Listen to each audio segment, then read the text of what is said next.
presented by Anshu Bala Music. Balaji recording studio music by Mohan Yadav. कफना के बिछवना नसले बा मजले पे में पाजा कसले बा। हाँ कफना के बिछवना नसले बा मजले पे में पाजा कसले बा। बैठे था हरा के दहिया को मजूर भाई सोया के रोज रोज कोयला से भी पिलो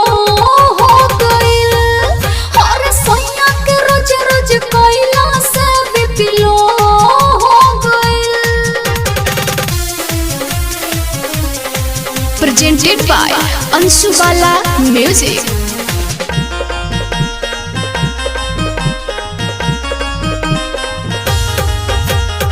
म्यूजिक बाय मोहन यादव। मोरहन जवानी के कोइले पानी पानी सेज लायक ये जेना भइल मन मानी। मोरहन जवानी के कोइले पानी पानी सेज लायक ये जेना भइल मन मानी। मोर जैसे नरजी गिरा सखी सुर धाई सोया के रोज रोज कोयला से भी पिलो हो गइल। हर सोया के रोज रोज कोयला से भी पिलो हो गइल।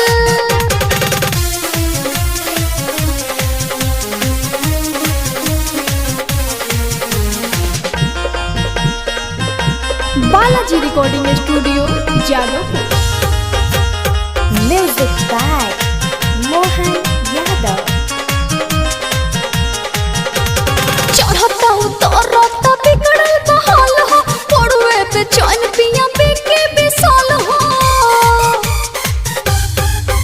ए चढ़ता उतरता बिगड़ल बहाल हो पड़ुए पे चैन पिया बेके बिसाल हो। कोहेलियन सुधोला मनवा के मोई सोया के रोज रोज कोयला से भी पिलो हो गइल। हर सोया के रोज रोज कोयला से भी पिलो हो गइल। Balaji recording studio Jadavpur.